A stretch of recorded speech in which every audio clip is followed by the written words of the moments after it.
लगातार रहने के लिए चैनल को सब्सक्राइब करें और प्रेस करें बेल आइकन। नमस्कार, आप देख रहे हैं इंडिया टाइम 24 न्यूज़ में आपके साथ दीपक। आज के दिन का इतिहास में एक खास महत्व है। आज के दिन जो घटनाएं घटी हैं वो इतिहास में हमेशा के लिए दर्ज हो गई।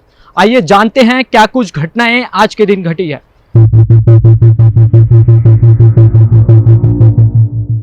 आज के दिन वो साल था 1240 जब रजिया सुल्तान का जन्म हुआ। रजिया सुल्तान भारत की पहली महिला शासिका थी।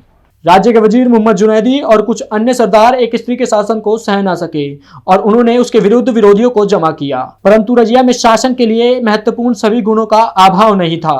उसने चतुराई और उच्चतर कूटनीति से शीघ्र ही अपने शत्रुओं को परास्त कर दिया। उत्तरी भारत और पंजाब पर उसका अधिकार स्थापित हो गया। साथ ही दूर दराज के प्रांतों के शासकों ने भी उसका आधिपत्य स्वीकार कर लिया। आज के दिन वो साल था 1643 जब बुरहानपुर में बहादुर शाह प्रथम का जन्म हुआ। बहादुर शाह प्रथम दिल्ली का 7वां मुगल बादशाह था। बहादुर शाह प्रथम ने 1707 ईस्वी से 1712 ईस्वी तक दिल्ली पर राज किया था। शहजादा मुअज्जम कहलाने वाला बहादुर शाह बादशाह औरंगजेब का दूसरा पुत्र था। अपने पिता के भाई और प्रतिद्वंदी शाह सूजा के साथ बड़े भाई के मिल जाने के बाद शहजादा मुअज्जम ही औरंगजेब का संभावी उत्तराधिकारी था। 14 अक्टूबर 1863 को सौराष्ट्र के भावनगर कस्बे में लालू भाई सामल दास मेहता का जन्म हुआ। वे एक प्रसिद्ध उद्योगपति थे और ब्रिटिश सरकार ने उन्हें सन 1926 में सर की उपाधि दी थी। सामलदास मेहता का मानना था कि देश के विकास के लिए उद्योगों का विकास होना जरूरी है। उन्होंने बालचंद हीराचंद के साथ सिंधिया स्टीम नेविगेशन कंपनी की स्थापना में प्रमुख भूमिका निभाई थी। आज के दिन वो साल था 1882 जब शिमला में पंजाब विश्वविद्यालय की स्थापना की गई थी। यह ब्रिटिश उपनिवेशवादी सरकार द्वारा स्थापित भारत का चौथा विश्वविद्यालय था। ये विश्वविद्यालय ब्रिटिश उपनिवेशवादी सरकार द्वारा कलकत्ता, मुंबई और मद्रास के बाद स्थापित किया गया था। पंजाब विश्वविद्यालय भारत के सबसे पुराने विश्वविद्यालयों में से एक है। ये देश के प्रसिद्ध नगर चंडीगढ़ में स्थित है। इस विश्वविद्यालय से कई प्रसिद्ध हस्तियां निकली है, जिनमें देश के पूर्व प्रधानमंत्री डॉक्टर मनमोहन सिंह भी शामिल हैं। 14 अक्टूबर 1884 को लाला हरदयाल का जन्म हुआ। लाला हरदयाल भारत की राजधानी में जन्मे थे और वे एक प्रसिद्ध क्रांतिकारी थे। लाला हरदयाल ने गदर पार्टी की स्थापना की थी। देशभक्ति की भावना उनके अंदर छात्र जीवन से ही भरी थी। मास्टर अमीर चंद, भाई बाल मुकुंद आदि के साथ उन्होंने दिल्ली में भी युवकों के एक दल का गठन किया था। लाहौर में उनके दल में लाला लाजपत राय जैसे युवक सम्मिलित थे। एमए की परीक्षा में सम्मान पूर्वक स्थान पाने के कारण उन्हें पंजाब सरकार की छात्रवृत्ति मिली और वे अध्ययन के लिए लंदन चले गए। विदेशों में भटकते हुए अनेक कष्ट सहकर लाला हरदयाल ने देशभक्तों को भारत की आजादी के लिए प्रेरित और प्रोत्साहित किया था। आज के दिन वो साल था 1931 जब पश्चिम बंगाल के ब्राह्मण परिवार में निखिल रंजन बनर्जी का जन्म हुआ।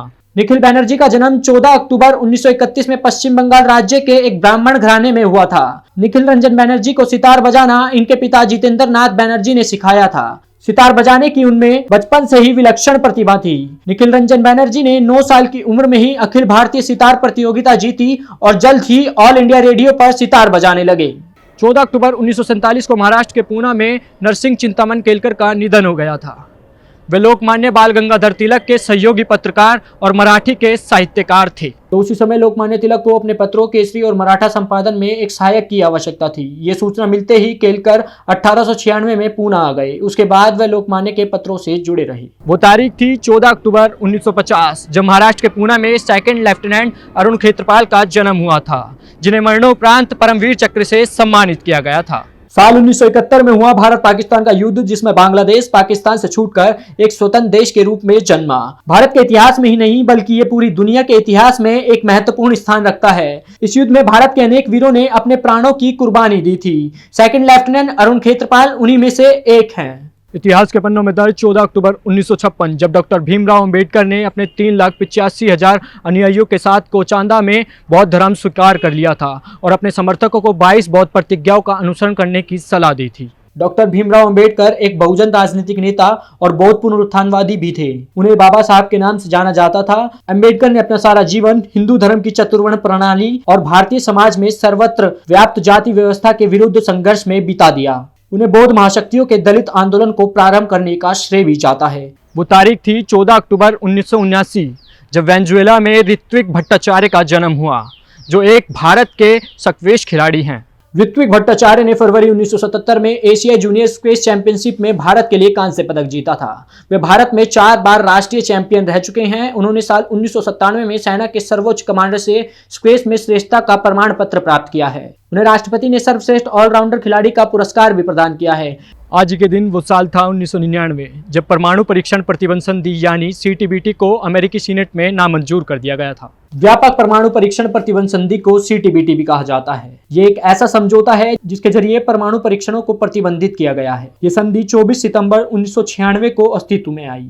उस समय इस पर 41 देशों ने हस्ताक्षर किए थे। अब तक इस पर 178 देशों ने हस्ताक्षर कर दिए हैं। इसके तहत परमाणु परीक्षणों को प्रतिबंधित करने के साथ ये प्रावधान भी किया गया है कि सदस्य देश अपने नियंत्रण में आने वाले क्षेत्र में भी परमाणु परीक्षण को नियंत्रित करेंगे।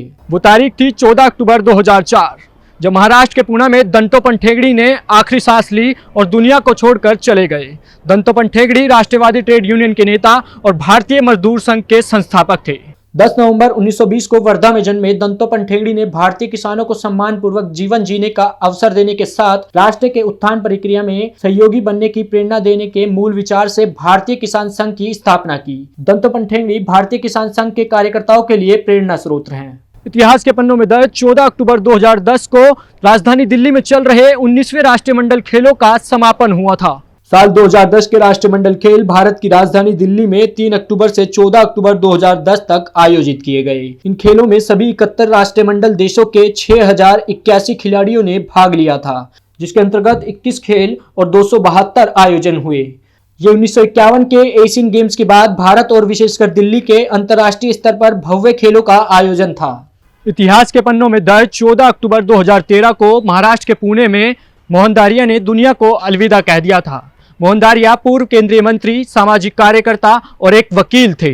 लोकसभा और राज्यसभा के 2 बार सदस्य रह चुके मोहन दारिया राज्य स्तरीय और राष्ट्रीय स्तरीय राजनीति का जाना पहचाना नाम है। वे साल 1971 में तत्कालीन प्रधानमंत्री इंदिरा गांधी के कार्यकाल में राज्य मंत्री रहे, लेकिन साल 1975 में आपातकाल लागू होने के बाद उन्होंने कांग्रेस छोड़ दी थी। इसके बाद वे भारतीय लोक दल में शामिल हो गए थे और साल 1977 में प्रधानमंत्री मोरारजी देसाई के कार्यकाल में वाणिज्य मंत्री बने। आज के हमारे इस कार्यक्रम में फिलहाल इतना ही। जुड़े रहिए हमारे साथ और देखते रहिए इंडिया टाइम 24 न्यूज। नमस्कार।